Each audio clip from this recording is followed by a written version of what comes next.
Kanin is here with us in studio to talk about the buzz in city politics. This is following the Austin City Council meeting yesterday. Thank you so much for being here once again. Great to be here. Talking about Zilker Park, obviously sacred land here in Austin.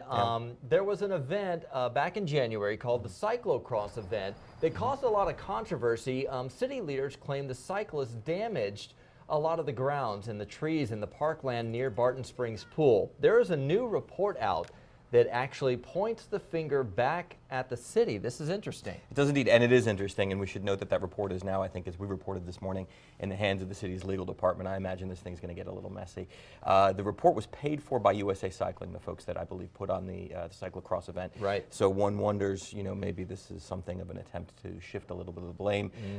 And the Urban Forestry Board, who heard about the report, was deeply skeptical. I think they called some of the, I don't know if it was the equipment or the methodology, chintzy in terms of what they were doing.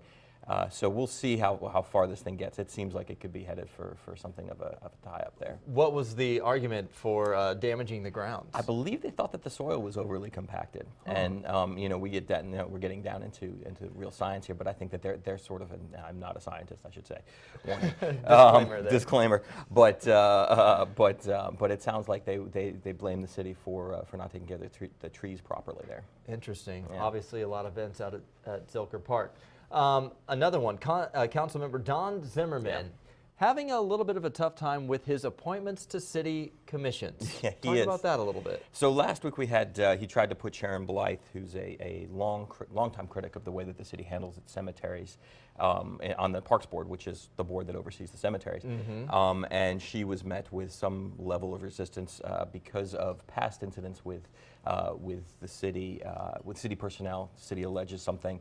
Her attorneys say something else. Anyway, had a tough time getting her on there. I don't believe she's sort of hung up right now in sort of limbo. And then yesterday he tried to put a woman named Rebecca Forrest on I can't remember the exact name of the immigrant council, but she had said some stuff that was a little dicey, and I think had gotten herself in some trouble with most of his colleagues. So she was forced to sort of pull out before she ever really got going. Yeah. And then he did succeed in putting Arif Panju on the Historic Landmark Commission. Barely though, right? Barely, by one vote. Yeah. Yeah. And there's some concerns from Councilmember Zimmerman's colleagues that Mr. Panju will, I think, I don't know, engage in some level of sabotage about historic preservation. I think that that's probably a little bit extreme. Far-fetched. A little, I don't know about a little extreme at least. But we'll see what happens. It's an interesting setup there where Councilmember Zimmerman does not appear to really worry about what his colleagues thinks about it. His appointment. He seems to be kind of going against the grain on several different things. A lot of things. Yeah.